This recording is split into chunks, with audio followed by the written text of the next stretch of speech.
السلام علیکم ناظرین۔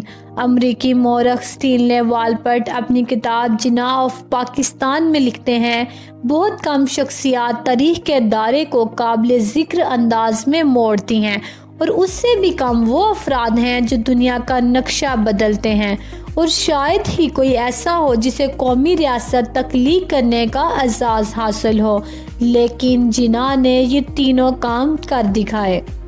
ناظرین، قائد اعظم محمد علی جناح رحمۃ اللہ علیہ نہ صرف مسلمانوں کے لیے ایک عظیم، آئیڈیل اور بہترین لیڈر ثابت ہوئے، بلکہ ہندوستان کے ساتھ ساتھ پوری دنیا قائد اعظم محمد علی جناح کی ذہانت اور سیاست کو خوب سراہتی تھی، اور اس ذہانت کو آج بھی تسلیم کیا جاتا ہے۔ قائد اعظم محمد علی جناح کی ذہانت اور حاضر جوابی کے کئی واقعات موجود ہیں جنہیں سن کر آج بھی لوگ دنگ رہ جاتے ہیں۔ ان میں سے کچھ ایسے ہی واقعات آج کی اس ویڈیو میں آپ کو سنانے جا رہی ہوں۔ ایک بار جب قائد اعظم محمد علی جناح لندن یونیورسٹی میں قانون کی تعلیم حاصل کر رہے تھے، ان کے ایک پروفیسر کو ان کے ساتھ کچھ خاص مخاصمت تھی۔ ایک روز لنچ کے وقت قائد اعظم انہی کے ساتھ میز پر کھانے کے لیے بیٹھ گئے۔ یہ دیکھ کر ان کے پروفیسر صاحب نے فقرہ کسا کہ مسٹر جناح، تم نہیں جانتے کہ خنزیر اور پرندہ ایک ساتھ بیٹھ کر کھانا نہیں کھا سکتے؟ اس پر قائد اعظم نے فوراً اور مکمل پرسکون رہتے ہوئے جواب دیا کہ professor you don't worry, I will fly to another table, یعنی پروفیسر صاحب آپ پریشان نہ ہوں، میں اڑ کر کسی دوسری میز پر چلا جاؤں گا۔ پروفیسر صاحب یہ جواب پا کر بہت غصے میں آ گئے اور اپنی انسلٹ کا بدلہ لینے کی ٹھان لی۔ اگلے دن اس نے قائد اعظم سے سوال کر دیا کہ اگر تمہیں راستے میں پڑے دو بیگ ملیں جن میں سے ایک میں دولت ہو اور دوسرے میں دانائی، تو تم کون سا بیگ اٹھاؤ گے؟ قائد اعظم نے بغیر کسی ہچکچاہٹ کے جواب دیا کہ دولت والا بیگ۔ اس پر پروفیسر نے طنزیہ مسکراہٹ کے ساتھ کہا کہ میں تمہاری جگہ ہوتا تو دانائی والا بیگ اٹھاتا۔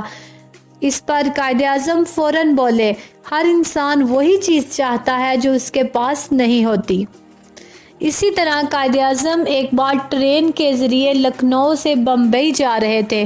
راستے میں سفر کے دوران ایک لڑکی آئی اور انہیں لوٹنے کی کوشش کی۔ لڑکی نے انہیں کہا کہ تمہارے پاس جو کچھ ہے مجھے دے دو، ورنہ میں شور مچا دوں گی کہ مسلمانوں کے قائد نے میرے ساتھ دست درازی کی ہے۔ قائد اعظم نے اس پر کمال حاضر دماغی کا ثبوت دیا اور ایسا ظاہر کیا جیسے وہ بہرے ہوں، اور اشارے سے لڑکی سے کہا کہ مجھے سنائی نہیں دیتا، جو کہنا چاہتی ہو وہ کاغذ پر لکھ دو۔ لڑکی نے وہی دھمکی کاغذ پر لکھ دی۔ اس پر قائد اعظم نے فوراً زنجیر کھینچ دی اور اسے تحریر کے ساتھ ریلوے حکام کے حوالے کر دیا۔ اسی طرح ایک بار قائد اعظم محمد علی جناح اسکول اور کالج کے طلباء سے خطاب کر رہے تھے۔ ایک ہندو لڑکے نے کھڑے ہو کر آپ سے کہا کہ آپ ہندوستان کا بٹوارہ کر کے ہمیں تقسیم کیوں کرنا چاہتے ہیں؟ آپ میں اور ہم میں کیا فرق ہے؟ آپ کچھ دیر تو خاموش رہے تو اسٹوڈنٹس نے آپ پر جملے کسنے شروع کر دیے۔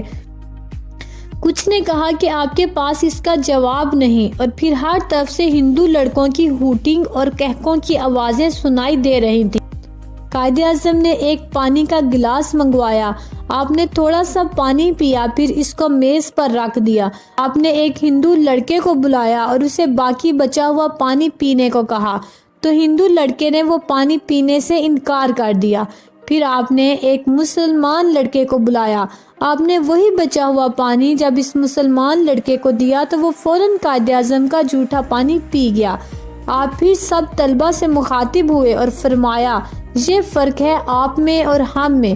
ہر طرف سناٹا چھا گیا کیونکہ سب کے سامنے فرق واضح ہو چکا تھا۔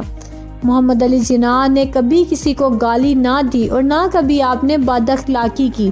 آپ اپنی بات اس قدر ٹھوس دلائل سے پیش کرتے تھے کہ بڑے بڑے منہ میں انگلیاں دبا لیتے اور آپ کے سامنے لاجواب ہو جاتے۔ قائد اعظم سے لوگوں کی محبت کا یہ عالم تھا کہ اگر کوئی آپ سے ہاتھ ملا لیتا تو وہ خوشی سے پھولا نہ سماتا اور سارا دن لوگوں کو بتاتا پھرتا کہ آج میں نے قائد اعظم سے ہاتھ ملایا ہے۔ قائد اعظم محمد علی جناح اتنی مخالفت کے باوجود ایک دن کے لیے بھی جیل نہیں گئے اور آج تک ایسے الفاظ اپنے منہ سے نہیں نکالے جن کے بعد یہ کہنا پڑے کہ میں اپنے الفاظ واپس لیتا ہوں۔ اللہ تعالیٰ قائد اعظم کے درجات بلند فرمائے اور انہیں کروٹ کروٹ جنت نصیب فرمائے، آمین۔ میں امید کرتی ہوں کہ میری آج کی ویڈیو آپ کو پسند آئی ہوگی۔ Thank you so much and اللہ حافظ۔